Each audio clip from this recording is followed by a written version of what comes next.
when you're looking for your passion and you're looking for what it is that what you really want to do, put the money part of it out. Money's going to happen.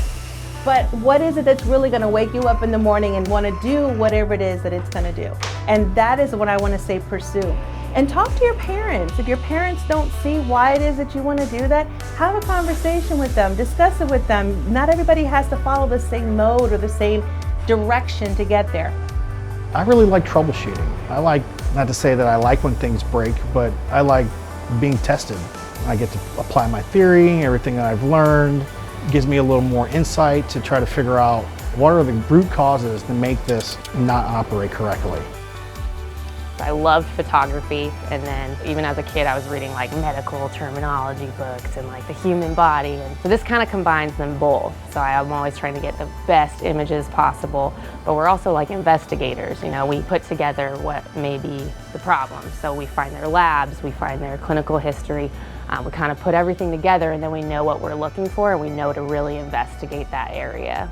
I think the greatest challenge is really getting to be a problem solver. Like developing that problem-solving skill, because in programming, everything that you do is a problem that you have to solve. So I would say that and learning to communicate effectively are the two greatest obstacles that you have to overcome to be a good programmer. When you're able to help somebody, when you're able to solve a problem that they have, it's very rewarding because you're giving of yourself. You are giving back to the community. I like to know how things work. Diagnosing to me is like one of those things that takes more experience, you know? Like figuring something out, you have to know how the whole thing works to figure out the one problem that's not working. So there's a constant need for technicians, constant need for people that can work on these cars because they are getting more and more complicated.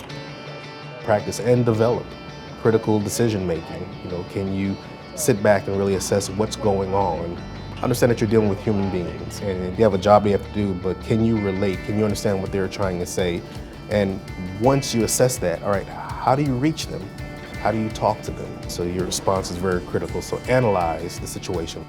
I have to be able to communicate with people, you know, over the phone or in person and make sure they understand what's going on, they feel like they're understood, and they feel like I can help them solve their problem. Because if you can't do that, you really can't solve the problem. When you're doing a cyber assessment, there are a lot of situations that you'll encounter that you haven't read about in a book, that you weren't taught online. Coming into those, you get to learn a lot more because you may have a unique situation. So it's pretty fun and intriguing when you find something new and you get to learn all this new information that you haven't seen before. So it's very fun, but it also is very serious and you have to stay on track, but you have a good time doing it.